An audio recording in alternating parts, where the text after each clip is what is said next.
noite a todos.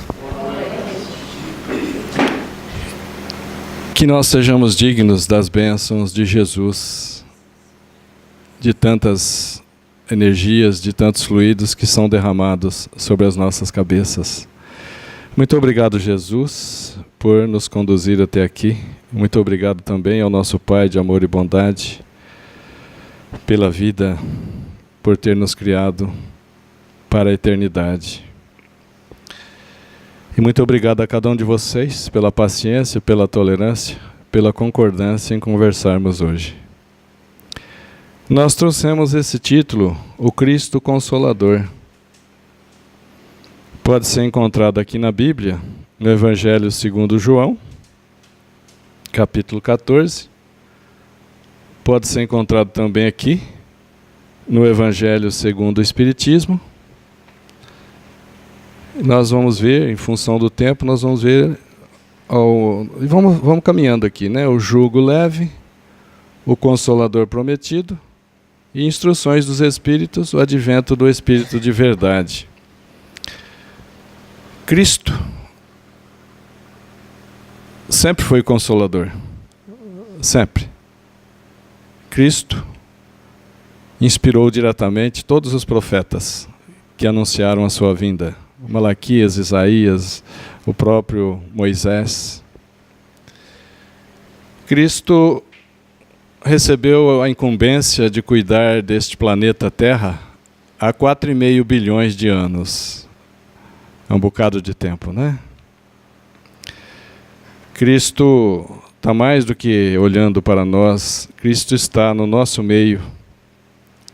Nós sentimos a presença dele, né? Isso é muito bom para nós. E algumas pessoas podem falar assim: mas eu não me dirijo a Jesus porque eu não me sinto digno.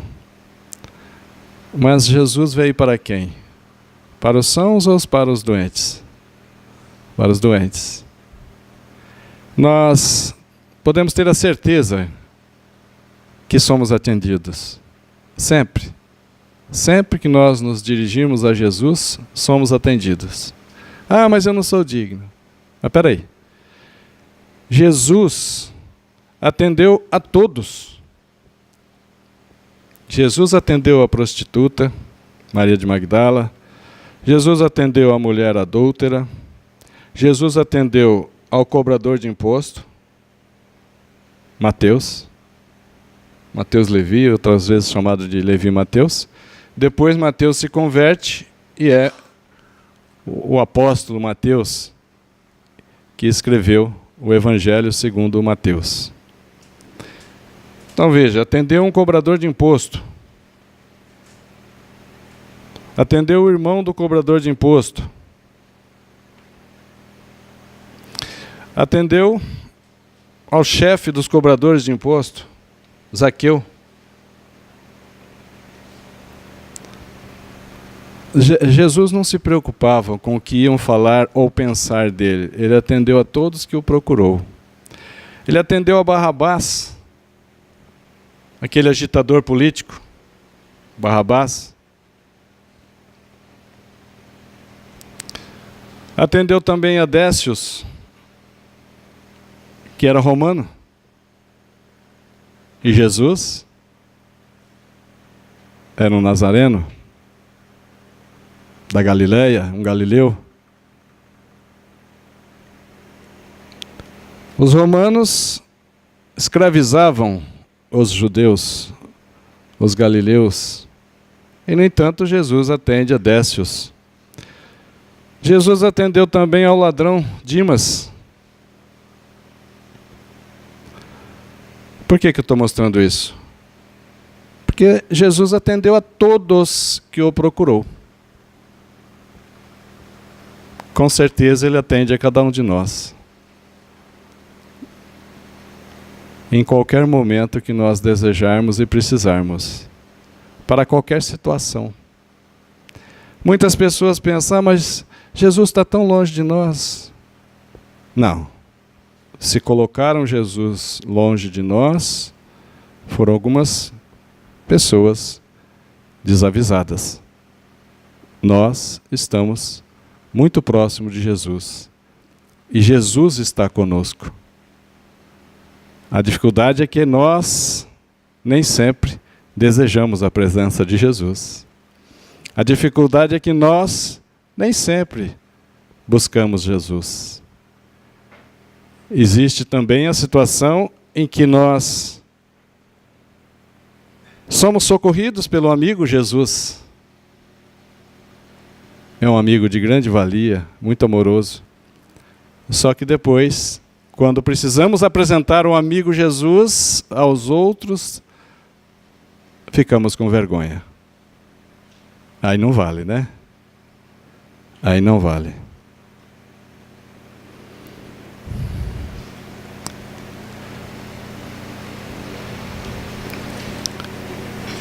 Tanto nós podemos procurar Jesus, como devemos procurar Jesus, que ele disse assim: vinde a mim, todos vós que andais em sofrimento e vos achais carregados, e eu vos aliviarei. Ele não disse assim, venham só esses ou aqueles. Jesus disse, venham a mim, todos vós que andais em sofrimento. Também não disse que tipo de sofrimento. Na verdade, qualquer sofrimento, todos os sofrimentos, que vos achais carregados, e ele diz, e eu vos aliviarei. Olha que responsabilidade. Qualquer sofrimento, qualquer um de nós, que buscarmos Jesus, ele nos aliviará. E ele continua dizendo, tomai sobre vós o meu jugo, e aprendei de mim, que sou brando e humilde de coração, e encontrareis repouso para as vossas almas, porque meu jugo é suave e meu fardo é leve. O jugo é a obediência à lei de Deus, a lei de amor, justiça e caridade. Veja que Jesus convida, chama todos. Só que ele coloca uma condição necessária para que nós sejamos felizes. Jesus coloca uma condição necessária para que nós saiamos do sofrimento, para que nós possamos ser felizes. Que condição é essa? A observância da lei de Deus, a lei de amor. Portanto, ele não pede muita coisa. Jesus nunca pediu o difícil para nós. Jesus não pede para a gente atravessar aqui o rio Tietê nadando. Não. Pede que nós amemos a Deus, gostamos de Deus, procuramos a Deus mais do que as outras coisas. Jesus pede que nós amemos ao próximo como amamos a nós mesmos. Então, ele atende a todos. Por isso que ele diz que meu jugo é suave e o meu fardo é leve. Percebe? Jesus está dizendo, unam-se a mim e caminharemos felizes ao encontro do nosso Pai de amor e bondade. Jesus é uma figura alegre. Muitas pessoas têm uma imagem triste de Jesus. Jesus era alegre, feliz. E todos os sofrimentos, misérias, angústias, desilusões, traições, decepções, depressões, dores físicas, aflições, perda de entes queridos, quando desencarna parentes, amigos. Todos esses sofrimentos encontram consolação na fé, no futuro e na confiança em Deus. E isso é uma realidade. Se nós formos no capítulo 5 do Evangelho segundo o Espiritismo, onde está escrito, bem-aventurados os aflitos, porque eles serão consolados, lá tem o mal e o remédio. é um item. A pergunta é: o que receitar àqueles que são vítimas de obsessões cruéis e males dolorosos? Dá a impressão que é uma lista de remédio, né? Resposta: um só remédio é infalível: a fé. A fé, o apelo ao céu.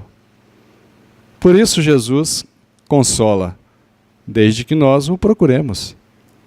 Não vale chegar e falar: olha, ora por mim lá no centro espírita, que eu estou indo numa festa. Não. Por isso que ele disse: tomai sobre vós o meu jugo, tomai sobre vós a lei de Deus, a lei de amor, justiça e caridade. Então Jesus coloca uma condição à sua assistência e à felicidade que promete aos aflitos. Eu falei sobre isso.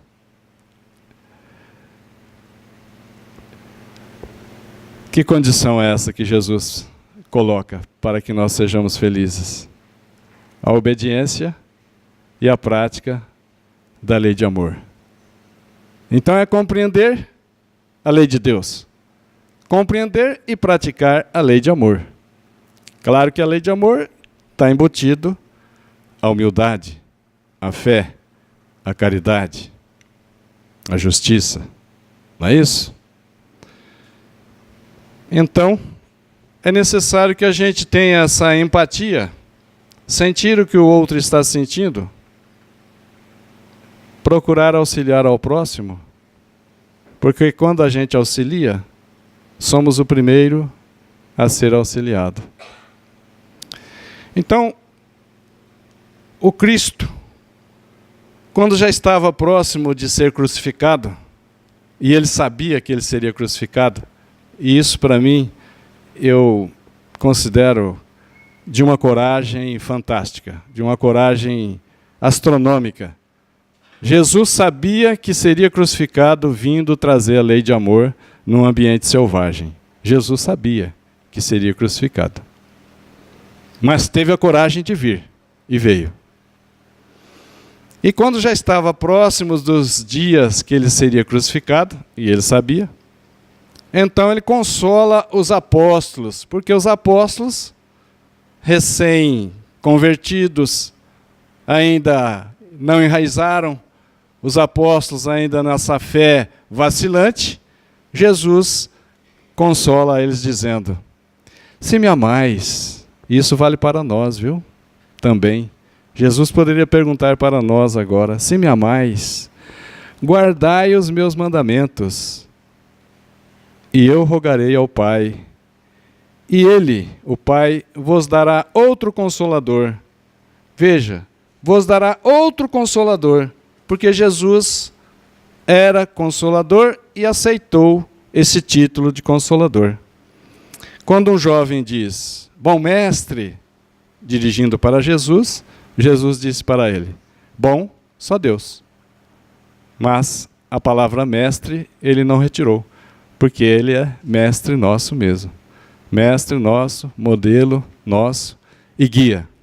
Então, ele, para consolar os apóstolos, já próximo de ser crucificado, e os apóstolos ainda eram fraquinhos na fé, ele diz: se me amais, guardai os meus mandamentos, e eu rogarei, pedirei ao meu Pai, e ele vos dará outro Consolador, para que fique eternamente convosco.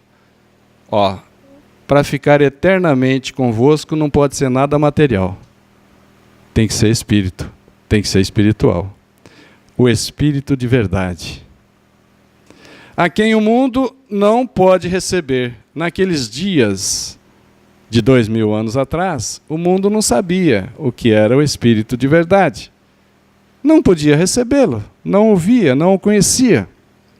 Porque não o vê, nem o conhece. Mas vós, os apóstolos, e todos que estão aqui dentro, encarnados e desencarnados, mas vós o conhecereis, porque ele ficará convosco e estará em vós. Mas o Consolador, que é o Espírito Santo, a quem meu Pai enviará em meu nome, vos ensinará todas as coisas e vos fará lembrar de tudo o que vos tenho dito. Está lá no Evangelho segundo João, capítulo 14. Veja que interessante. Ficará convosco, que é o Espírito Santo, a quem meu Pai enviará em meu nome. Vos ensinará todas as coisas. Então, peraí. Então, Jesus não ensinou todas as coisas? Sim. Nem hoje o próprio Espiritismo nos ensinou todas as coisas. Os ensinamentos e as revelações são gradativas, crescentes, progressivas, de acordo com a nossa capacidade de compreensão. E vos fará lembrar de tudo o que vos tenho dito. Vos fará lembrar porque a humanidade abandonou, esqueceu os ensinamentos da lei de Deus. Esqueceu esses ensinamentos que nos traz a felicidade. Então, o Consolador prometido virá para vos ensinar todas as coisas e vos lembrar. Então veja bem, e vos lembrar o que eu já tenho vos dito. Nesse período, as mesas giraram, né? Depois de Jesus, 1850 e poucos anos depois, as mesas giraram, as pessoas se reuniram em volta das mesas. No início era uma diversão, no início era um passatempo, e essas mesas girantes continuaram no mundo todo. E aqui, um pequeno vídeo, rapidinho. Toque, toque, toque, toque, toque. Pelas batidas as paredes falaram. E na Europa até as mesas giraram pra lá e pra cá. Apontando as letras do alfabeto, ora no chão, ora no alto, no teto, formando frases, respondendo às questões. Quem é que estava por trás disso? Alguém se preocupou com isso e começou as suas investigações. E descobriu que aquele jeito esquisito foi a maneira que então os espíritos usaram pra chamar sua atenção. Foi assim que Allan Kardec observou como é que tudo acontece no intercâmbio entre nós e o além. Desenvolveu aquela nova ciência com muito estudo, muitas experiências, que o seu livro dos médiuns mostra bem. Agora pela voz, pela caneta, não é preciso mais usar a prancheta, pois até mesmo pela intuição, nossos amigos espirituais sempre nos trazem as lições de paz, saudade, incentivo e muito mais. Nossos amigos espirituais sempre nos trazem as lições de paz, saudade, incentivo e muito mais. Muito mais.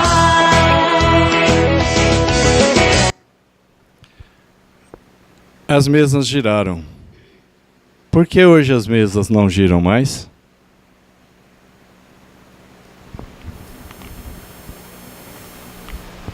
As mesas giraram, eram efeitos físicos.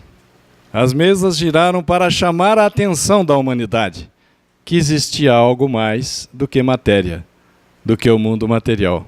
Chamou a atenção, mostrou que tinha também o espírito, mostrou que tinha o mundo espiritual, não precisa girar mais.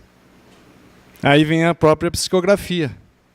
No começo ela que era dificuldade, prancheta, letras, algarismos, pancadas na mesa para dar respostas sim e não.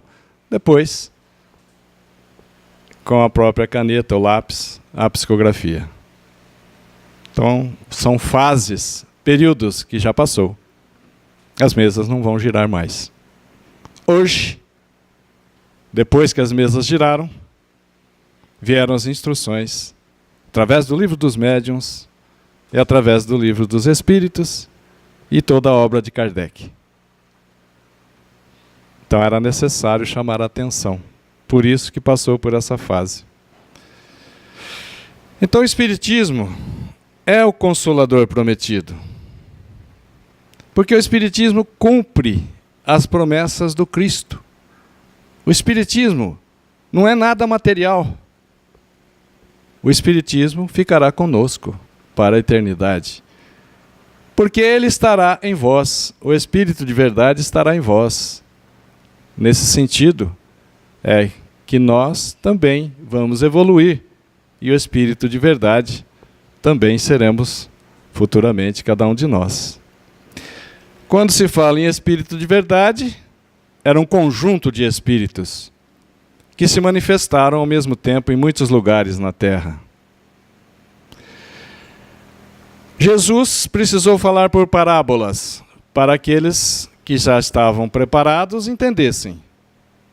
Jesus falou por parábolas para aqueles que não poderiam receber muita luz e eles ficariam desarmonizados, desequilibrados. E Jesus disse em alguns pontos: quem tem olhos de ver, que vejam. Quem tem ouvidos de ouvir, que ouçam. E o Consolador prometido, o Espiritismo, vem arregalar os nossos olhos, abrir os nossos ouvidos, porque fala sem mistérios, sem meias palavras, fala claramente. O Espiritismo não tem segredos.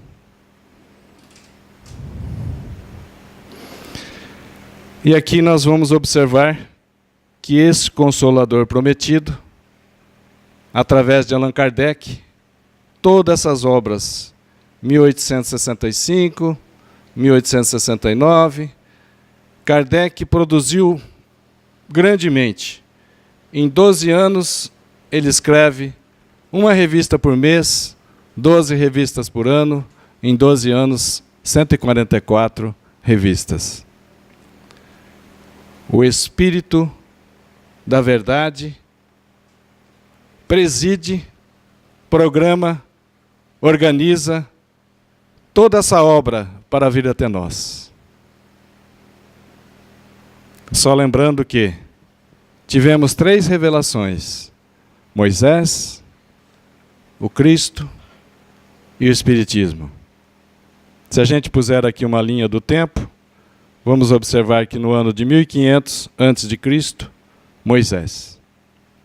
Depois, com a chegada de Jesus de Nazaré, nosso calendário foi zerado. Ano 0. Antes de Cristo e depois de Cristo. E aqui, o Espiritismo. Veja que a primeira revelação está personificada em Moisés. A segunda revelação está personificada em Cristo.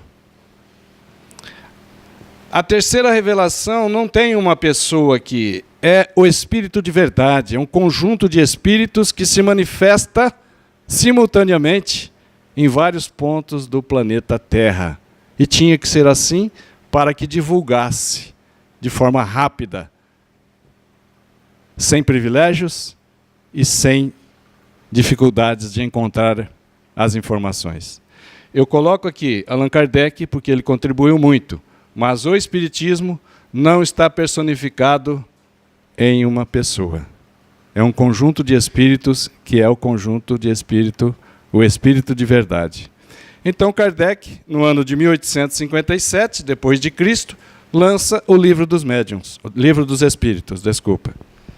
O primeiro livro que ele lança é o Livro dos Espíritos, com 500 questões inicialmente, né? Veja que as revelações são gradativas, de acordo com a evolução moral nossa, vieram as revelações. Claro que o Espiritismo não poderia vir antes de Moisés. Não é isso? Perceberam?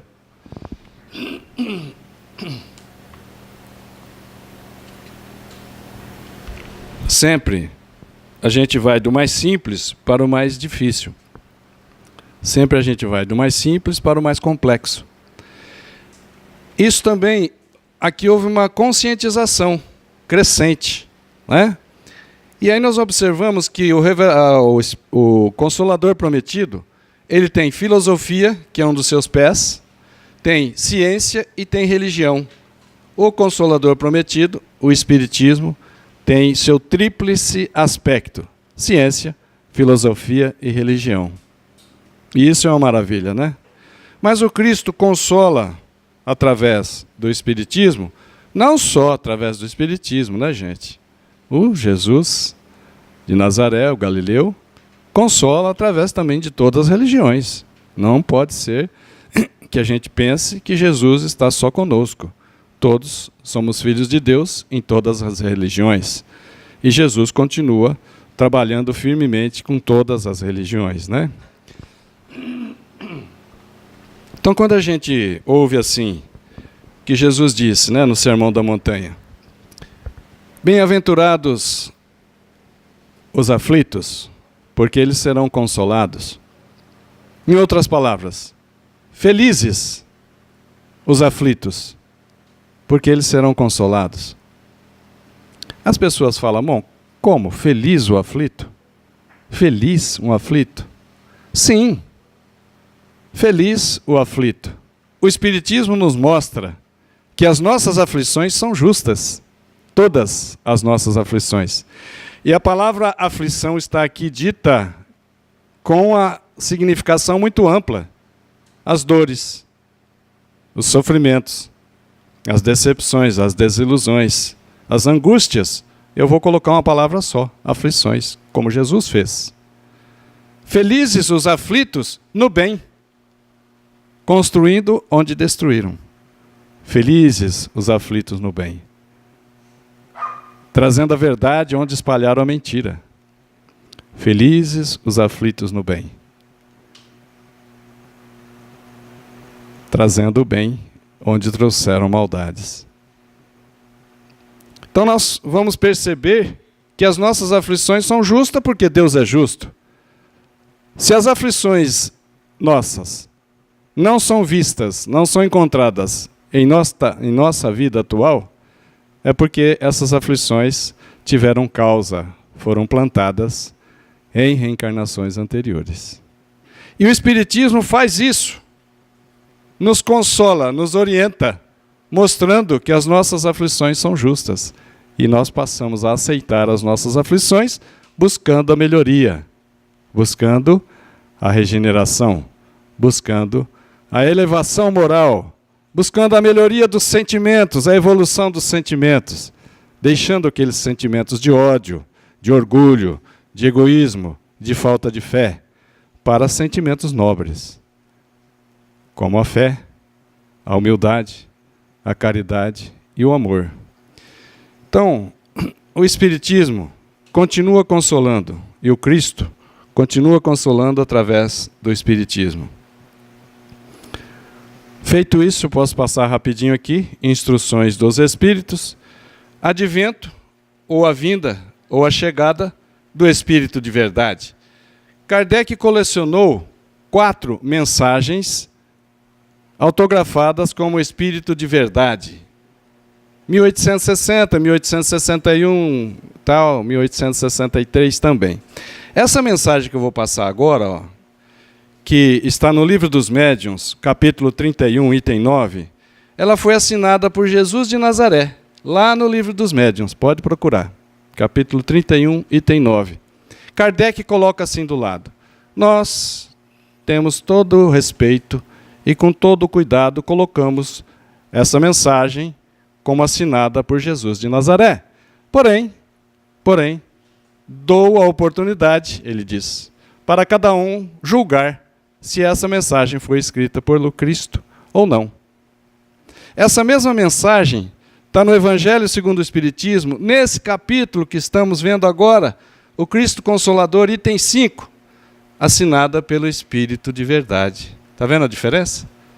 Espírito de verdade e lá assinada Jesus de Nazaré.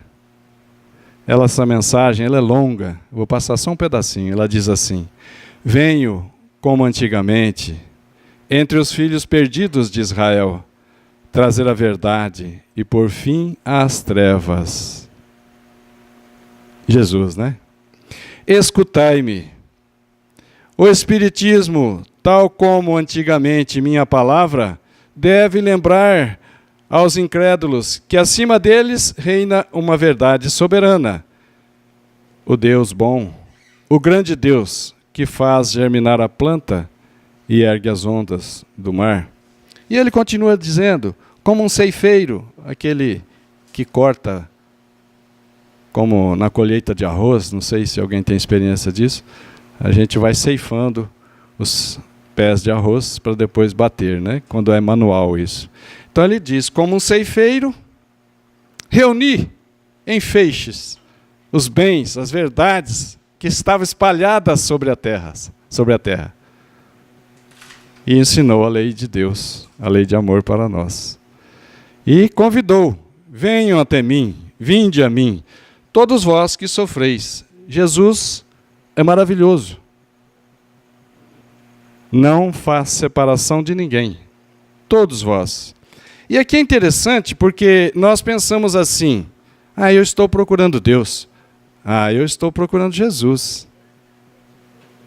Mas Jesus e Deus nos busca com muito mais intensidade. Deus, nosso Pai amoroso, busca cada um de nós com infinito amor, com a dedicação máxima. Deus nos busca mais do que nós estamos o procurando. Que os conselhos venham, essa mensagem do Espírito de verdade diz, que os conselhos venham não mais dos profetas, mas dos entes queridos, dos familiares, dos amigos desencarnados. Orai e acreditai, a morte não existe, somos eternos. O Espírito está pedindo isso para nós. E ele pede mais, não afasteis a tocha que traz luz, a tocha que traz a iluminação. Não afasteis a tocha que a clemência divina, que Deus coloca nas vossas mãos. Que tocha é essa? O Espiritismo. Muitos têm afastado essa tocha que ilumina seus passos. Muitos têm rejeitado o Espiritismo. E nessa mensagem o Espírito de verdade diz, não afasteis essa luz que era para conduzir os vossos passos até o Pai, até Deus amoroso. Essa luz através do Espiritismo. Ele pede, não misture o joio ao trigo, não misture as mentiras com as verdades. E ele diz mais, no cristianismo estão todas as verdades da lei de Deus. Os erros que foram introduzidos no cristianismo, os erros que foram introduzidos no cristianismo são de origem humanas.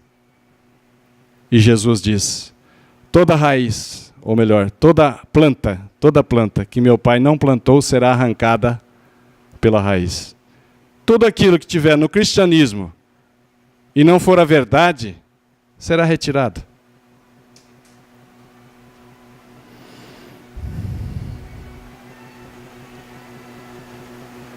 Espíritas, essa mensagem diz, espíritas, amai-vos. Espíritas, amai-vos. Eis o primeiro ensinamento, amai-vos. Instruí-vos, estudar. Eis o segundo ensinamento. Estudar a obra de Kardec. Deixa eu voltar aqui. E a obra de Kardec tem 3 livros que a gente tem que dar prioridade e lê-los, se possível estudá-los. O Livro dos Espíritos, o Livro dos Médiuns e o Evangelho segundo o Espiritismo. Pelo menos esses 3 nós temos que estudá-los. Não para mostrar ao vizinho, nem aos colegas. De verdade, já do ano seguinte, uma mensagem que Kardec colecionou e colocou nesse capítulo 6. Essa mensagem já é do ano seguinte, 1861. E o Espírito diz assim: o trabalho de vossas mãos fornece o pão terreno aos vossos corpos. Quer dizer, nós trabalhamos para nos alimentar, para nos vestirmos, para calçar, para nos abrigarmos, ter uma casa. Então ele diz: o trabalho de vossas mãos fornece o pão terreno aos vossos corpos, mas vossas almas não estão esquecidas. Nossas almas não estão esquecidas. Eu, o divino jardineiro, cultivo as vossas almas no silêncio de vossos pensamentos. O Espírito de verdade, quem diria? Eu, o divino jardineiro. O Cristo, Jesus de Nazaré. Não esqueço vossas almas. Cultivo as vossas almas no silêncio dos vossos pensamentos. Muitas vezes nós estamos meditando, estamos pensando, e Jesus está nos conduzindo para o bem, para o amor, para a felicidade. E esse Espírito de verdade, continua dizendo: estou convosco, estou convosco. E não está longe não. Estou convosco, e meu apóstolo vos esclarece. O apóstolo aqui é Allan Kardec. Que apóstolo ele foi junto a Jesus? Vocês sabem? Eu tenho a impressão que foi Pedro. Então, Jesus diz: estou convosco. Não acreditais? Estou convosco. E meu apóstolo, Allan Kardec, vos esclarece. E aí outro espírito, o espírito de verdade, em outra ocasião, em Bordeaux, na França, em 1861, diz: sou o grande médico das almas. Quem que poderia dizer isso? Sou o grande médico das almas. Jesus disse isso. Venho para os doentes. Os sãos não precisam de médico. Sou o grande médico das almas e venho vos trazer o remédio que vos deve curar. E o remédio algumas vezes é amargo, mas ele traz a cura. Portanto, vamos tomar o remédio. Deus faz a vossos corações um chamado supremo pelo Espiritismo. Deus nos convida a todos num chamado supremo através do Espiritismo. E Jesus veio até nós por um motivo, na minha opinião, que é, olha que interessante. Quem assistiu o filme Poderoso Chefão vai entender o que eu estou dizendo. Mas eu vou tentar explicar para nós todos. O Poderoso Chefão, no filme, poderia tudo. Só não podia alterar a liberdade das pessoas. Não podia alterar o livre-arbítrio. E é mais ou menos assim. Deus é o Todo-Poderoso. E nos ama. E quer que nós o amemos. Em benefício nosso. Para sermos felizes. Veja. Deus é todo-poderoso. Mas Ele não altera a nossa liberdade de escolha. Deus não altera o nosso livre-arbítrio. Mas Deus quer que nós o amemos. Veja que situação difícil para Deus. Se pudesse chegar e alterar, para que nós passássemos a amá-lo, Mas Ele não faz isso. Ele não viola consciências. Ele não altera a nossa liberdade de escolher amar a Deus ou não. Nós temos toda essa liberdade. E Jesus, vendo isso, esse é um dos motivos que eu vejo. Jesus, vendo essa dificuldade do pai que ama os filhos e que os filhos lhe dá as costas, não o ama, não retribui ao abraço que Deus nos abraça a todos os instantes. Jesus vem até nós mostrar o quanto Deus nos ama. E Ele propõe a parábola do filho pródigo. Não vou falar dela agora que não dá tempo.